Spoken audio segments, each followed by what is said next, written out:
Okay, this time I'm not recording outside to hear loud cars driving by, but last night saw the Two Towers extended edition in theaters, continuing the trend from last week where I saw Fellowship of the Ring and shared my thoughts on watching the extended edition for the first time in a theatrical context.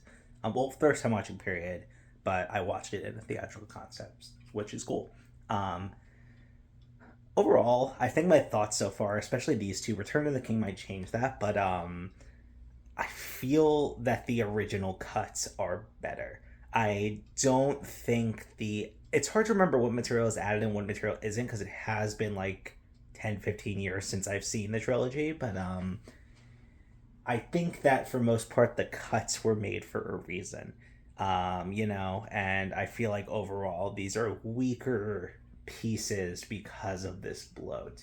I think similar to the first one, there's a lot that's just like extended cuts of scenes that are already in there, I can't remember if the battle, like how long the Battle of Helm's Deep was in the original cut, if they extended out with more battle scenes, which is like, pretty unnecessary, but it also could not be the case. They could have just been the original cut.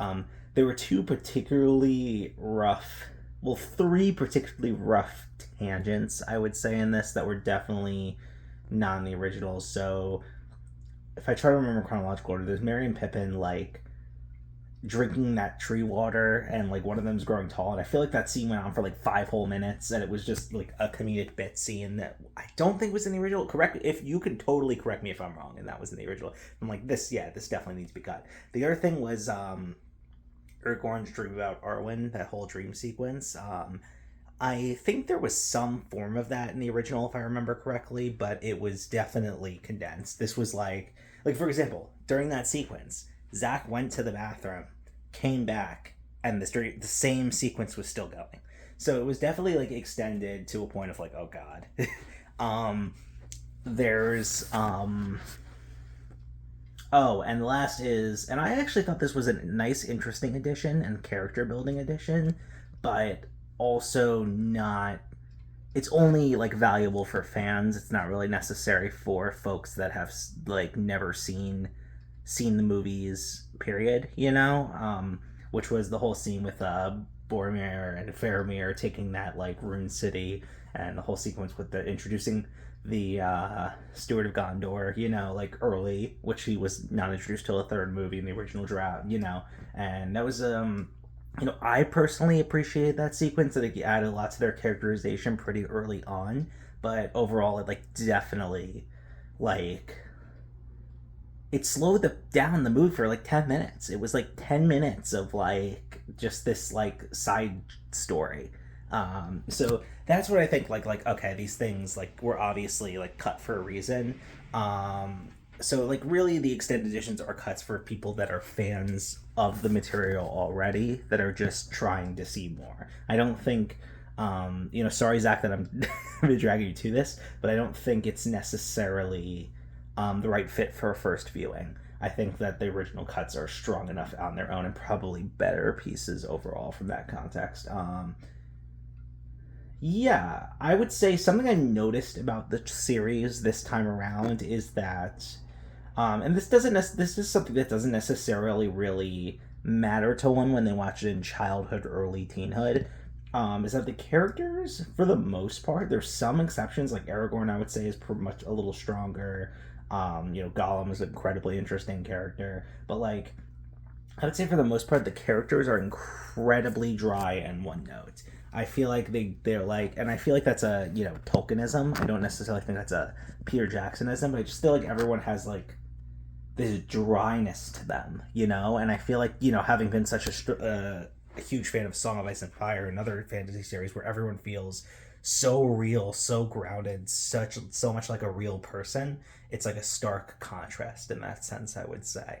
Um, but yeah, so I'd say that's like probably my biggest issue. I also think Sauron and like Saruman's interesting in that like he's someone that in context in lore was purely good like Gandalf all his life and just recently switched, and that's an interesting story.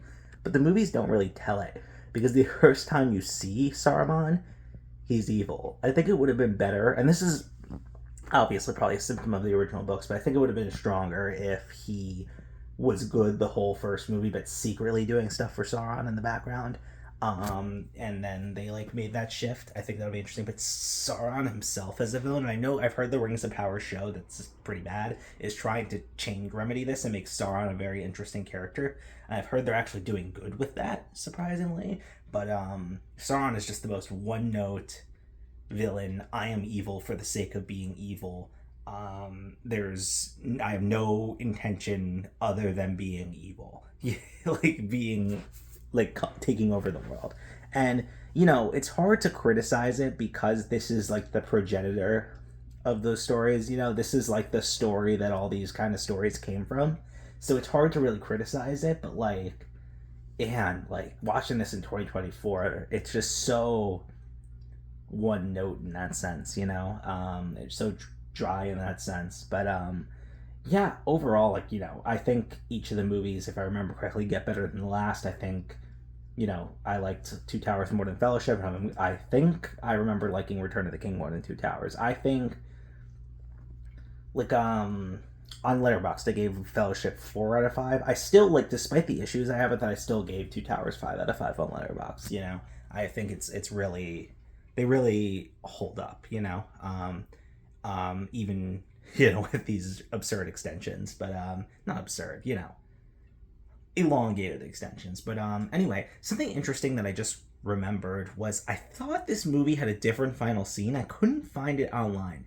And this might be something when I watched Return of the King that might be like maybe it's the opening scene of Return of the King and I'm misremembering because I think I watched them back to back or something like that. But I thought the movie ended like with Frodo and Sam in like this like flowery area with runes, and they have like similar conversations to the one they had here, but they just kind of like relax for a bit, and it's like this little like reprieve of peace, which is like a stark contrast of the ending we got here. And I'm like completely misremembering this ending, and I wonder if I'm being Mandela affected or if it's like the opening scene of the next movie or something like that. So I'm curious. I think that'll probably, when I watch Return of the King, I'll probably be able to update on that.